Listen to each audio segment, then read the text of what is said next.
গভীৰতা হৃদয় কৰ্মীময় ভাগৰত মহা অসীমতা কল্লোলময়ী বিশালতা।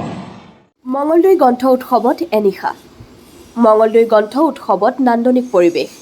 যোৱা নিশা কথা গীত কবিতাৰ মনোৰম সুবাসেৰে আমোদ প্ৰদান শ্ৰোতাক। প্ৰফুল্ল শৰ্মাই আধৰা আৰু বিশিষ্ট কবি ডক্টৰ এম কামালুদ্দিন আহমেদ, দিলীপ ফুকন, আবৃত্তিকাৰ ডক্টৰ হিতেশ গোস্বামী, বনলতা দেৱী, জেৰুনীলা হাফিজ, দীপান্বিতা, মহাশ্বেতা দেৱী, শিল্পী ডক্টৰ মালবিকা ৰয়, প্ৰাঞ্জল শৰ্মা সমন্বিতে এদল কবি, আবৃত্তিকাৰ আৰু শিল্পীৰ কথা গীত আৰু আবৃত্তিৰে জীপাল হৈ পৰে গান্ধী মৈদানৰ বাকৰি। আহকচোন AIN লাইভৰ কেমেৰাত আবদ্ধ গ্ৰন্থ উৎসৱৰ মধুৰম ৰস পান কৰোঁ। গ্ৰন্থ উৎসৱস্থলীৰ পৰা মিৰ্জাহিল ইৰফানৰ এক প্ৰতিবেদন AIN লাইভ। জীৱনৰ সগাউৰা মাৰি যায়, ঘৰ ঘৰ কৰে বিচাৰি নাপায়, যিমানে যায় কাক্ষ পিতাৰ সিমানে আঁতৰি যায়। চিঞৰটোত এপাহ তেজী ৰঙা ফুল, সৌ শিলটোৰ চিঞৰটোতে সাৰ পাইছিল হাতীমূৰীয়া পাহাৰটোৱে। এঙামুৰি দি বাগৰ সলাই সি আকৌ শুই পৰিল। তাৰ দুচকুত কেঁচা টোপনিৰ ভয়। মোৰ দেশ, মোৰ প্ৰাণৰো প্ৰাণৰ, মোৰ গানৰো গানৰ মোৰ দেশ। মোৰ প্ৰতিটো কামে, মোৰ প্ৰতিটো চিন্তাই এই দেশৰ বুকুত ৰচে শৌচ ফলোৱাৰী ভৱিষ্যতৰ সপোন। মোৰ জীৱনৰ আহে আহে, মোৰ যৌৱনৰ কোহে কোহে সেই সপোনৰ কলৰৱ।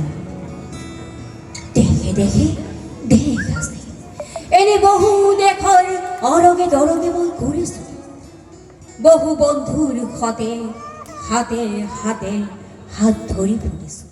নিশ্চিতভাৱে এয়া হয়তো এনেকুৱা উদাহৰণ বহুত কম দেখা পোৱা যায়। আৰু মঙলদৈ প্ৰেছ ক্লাবৰ যি মহান প্ৰয়াস যে আমি সদায় মানুহ সংবাদৰ পিছত দৌৰে, কিন্তু জ্ঞানৰ পিছত দৌৰাটো, জ্ঞান অন্বেষণ, জ্ঞানৰ প্ৰচাৰ প্ৰসাৰ আৰু গ্ৰন্থ উৎসৱৰ জৰিয়তে, গ্ৰন্থমেলাৰ জৰিয়তে আমি শত সহস্ৰজনক আমি জ্ঞানৰ যি ভাণ্ডাৰ, সেই ভাণ্ডাৰ বিলোৱাৰ যি মহৎ লক্ষ্য, সেই লক্ষ্যটো আপোনালোকে যিধৰণে আপোনালোকৰ মানে দৈনন্দিন ব্যস্ততাপূৰ্ণ কাৰ্যসূচীৰ মাজতো এই কাৰ্যসূচীটোক আয়োজন কৰাত আপোনালোকে যি ধৰণে সহযোগিতা আৰু উদ্যোগ লৈছে, নিশ্চিতভাৱে অসমৰ অন্য জিলাৰ যিবিলাক আমাৰ মানে প্ৰেছ ক্লাব আছে, তেওঁলোকে আপোনালোকক অনুকৰণ কৰিব পৰাৰ থল আছে বুলি মই ভাবোঁ।